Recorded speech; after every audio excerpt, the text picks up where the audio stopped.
Hey guys, the Titans finally won a football game. We beat the Los Angeles Chargers 27-24, and of course it took us all the way into overtime to win the game because we couldn't win it in regulation. So for that first win since last year, it took us to overtime. So we had to wait a little bit more to get that first win. We have not won a game since November 17th of 2022 last year when we beat the Green Bay Packers in Green Bay on Thursday Night Football.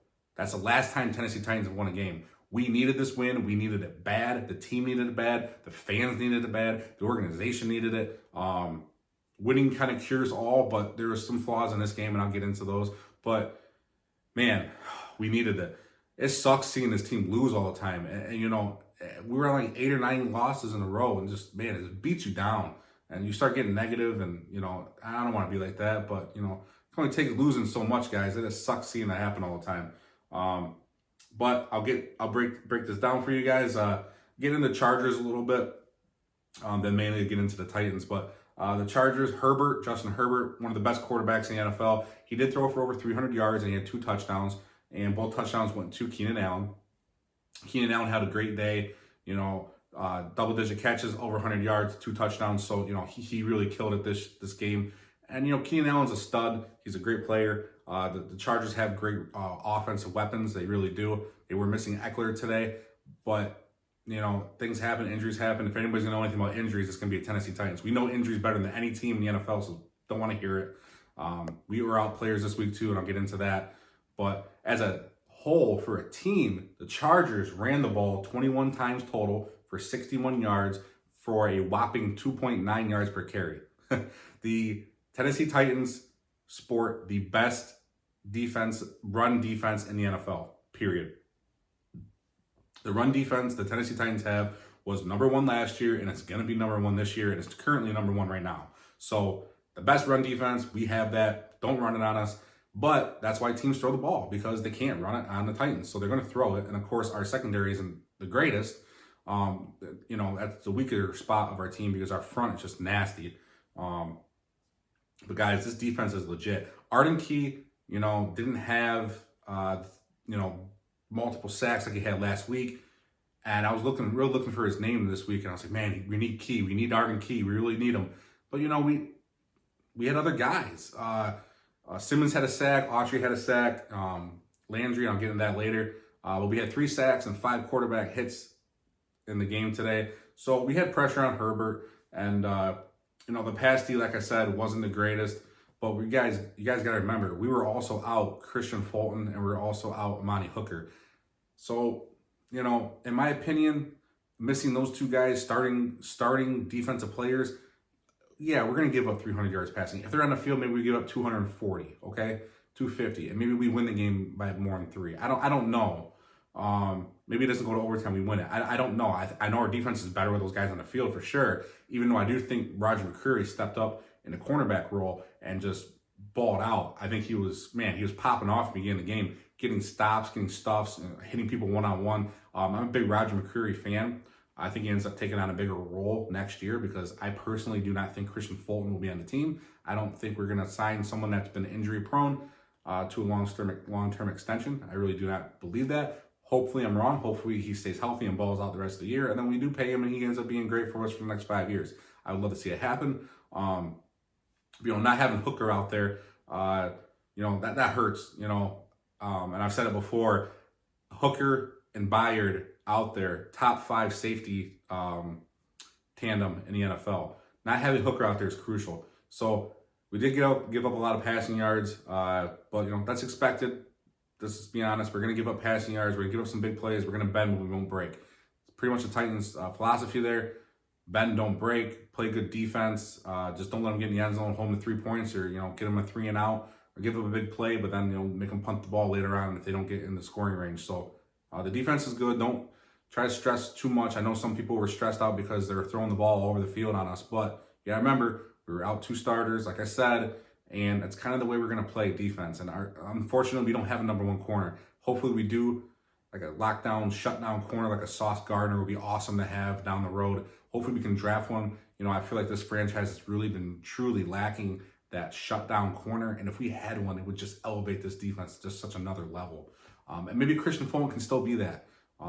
Murphy Bunting hasn't done horrible. I have seen him blow some coverages. So, Keenan Allen got open a couple of times too. So, I mean, our secondary is leaky, but, it's a bend, don't break approach. Our defense is still good. Don't worry about it. Our front's nasty, so they'll make up for everything else. But a couple of things that stood out to me. This team was struggling in the beginning, really struggling. And, man, I was just like, here we go again. This sucks. It was hard to watch in the beginning. Tannehill did not have time. The line was not blocking well, and we took Xavier Newman. I love how the announcers are making Seinfeld jokes about Newman. That was awesome. I thought that was funny. So they took him out and they put Dylan Radins in, which I thought was awesome. He came back from that injury that he suffered last year, and our offensive line instantly was better after he went in. I mean, not like lights out different, but you noticed the difference because, man, Newman was not playing well. And that was a nice depth piece to have with Radins because when Skoronski comes back, he's going to fill in the left guard. So now we're going to have Dylan here that comes in, and he'll be a depth piece. Or maybe we can put him somewhere else on the line. But it's nice to know we can put him in there and have someone that could fill in, because Newman was not the answer at all. We do not want to see him on the field again. But the offensive line seemed like it got a little better as the game went on, same as it did last year. This line still needs time to gel. So it didn't give Tannehill a lot of time to throw the ball. But Tannehill, guys, he's holding on to that ball sometimes way too long. And you see other quarterbacks out there that can get rid of it in 2 seconds, 3 seconds, or throwing it. That's all he had back there sometimes, but he's holding on to the ball. When he took that 11-yard sack in the first half, right outside the goal line, I was like, man, that was all Tannehill's fault. Roll out, throw the ball away, do something. Don't hold on to it. He really lacked mobility. And it was kind of worrisome there for me that he lacked mobility. But then later on in the game, and I'll get to that later with Tannehill's stats, he kind of surprised me on something. So the offensive line, like I said, looked like it got better. Tannehill's decision-making got a little better. And at one point, guys, we were down 11-0, and it was 11-0, and the Chargers had 11 points, and the Tennessee Titans had 8 yards of total offense. And I was just like, man, this is over. This is it. We're going to get blown out. And then Tannehill uncorks a bomb, 76-yard catch to Treylon Burks, which just sparked our entire offense, sparked the entire team. Even Vrabel said that we were leaking oil at that point because this team was sputtering and it was not doing good. We needed something. We needed a jolt. We needed some electricity. And, man, Burks provided that. Thank you, Treylon Burks. You basically saved the game, saved our season maybe even early on in the season with that one catch. And it just pumped everybody up. And we were offense was in a horrible funk right up until that point. And like I said, Tannehill got better. He definitely improved from last week. I was really disappointed with him in the first quarter. I was like, man, this guy is just... And I'm still not Tannehill. I still think we should throw Malik in there or Will Levis. I really do. Tannehill got better. He really did as the season's gotten going on, because you got to figure it's second week already. It's crazy. We're 2 weeks in. Next week's week 3. But, and I said this already, Vrabel, start your freaking players more often in the preseason, because if this is why Tannehill struggled so much last week, because he had no preseason action, all he did was hand the ball off 3 times. You got to do something different every preseason, guy. You really do. You got to do something different, because obviously this is not working for us. So, I like to say that's why he struggled, but because Tannehill sucked last week. He was horrible, and he did a lot better this week. Tannehill, like I said, had a rough start, but he ended up going 20 of 24 for 246 yards and 1 touchdown. And then I said earlier how I thought he lacked mobility. He ended up running a touchdown too. And we got the finger roll layup that he does in the end zone. But he also, most importantly, had no picks. Don't turn the ball over. If we would have turned the ball over at all this game, we would have lost. 3-point game in overtime, we turn the ball over, we lose this game. He also posted a 123.3 QB rating and a career high completion percentage of 83.3. And it has to be a minimum of 20 pass attempts. So that's awesome. Career high this late in his career. That's awesome. Now, do I have this kind of confidence in Tannehill for the rest of the season? No, I really don't. I truly do not. This is a leaky Chargers defense that let Tua and the Dolphins throw all over the yard on them last week. And we played up against a formidable Saints defense the week before, and when Tannehill threw 3 picks. So, you know, you play better against a little bit of a worse pass defense, and you play worse against a great pass defense. So, I still would like to see more out of him. I think he's the guy for the rest of the year for us. He gives us the best chance to win. But I still, like I said, guys, you know how I feel about this. I like to see us roll out Malik Willis or Will Levis. I truly would. But we probably won't. So it's Tannehill for the rest of the year. So we got to support him. He's our guy. I got to tell myself that all the time. One thing that stuck out to me as well was Harold Landry. Thank God Harold Landry's back. Man, did we miss him. It was just nice to have that extra edge rusher. And, you know, Landry, basically, he's one of the guys that saved our game as well. He forced the Chargers to kick the field goal at the end of the game to tie it instead of trying to go for a touchdown. I was really worried at the end there. It was 3rd and 3, and he got the sack. Knocked them back, and they kicked the field goal, brought it in overtime. So that was very crucial for Harold Landry. Really saved us in the regulation of getting into overtime. That was awesome. I think Landry is going to continue to get better as he's recovering from the ACL he tore last year.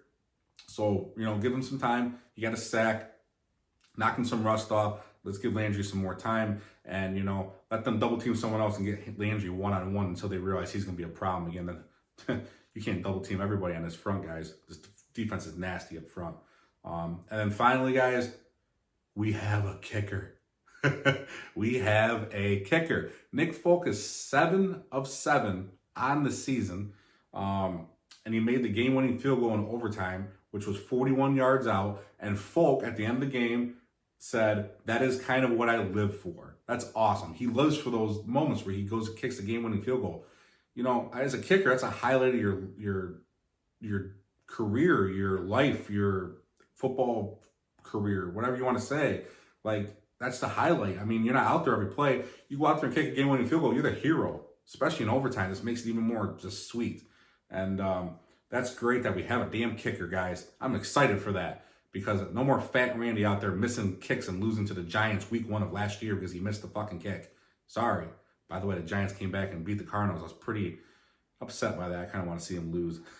And guys, also the great thing here is we did not go to 0-2. Okay? It's a crazy stat, like 11% or maybe it was 12% of teams that go 0-2 since 1999 make the playoffs. That's insane. That means you go 0-2, you basically might as well count yourself out of the playoffs. The Bengals are 0-2. They just went 0-2 last year, made the playoffs. Can they do it 2 years in a row? I don't know. Tough division. But we're not 0-2. We're 1-1. The odds go up significantly better for 1-1. It's like 30 or 40%, something like that. So, guys, we avoided that 0-2 start. We're out of the hole. We're a 500 football team right now, which is great. We have the Browns next week. I will do a video on that later on this week. And, guys, we won our game. We won it. Monkeys off the back. Let's win 10, 12 more. And tighten up, guys. We'll talk soon.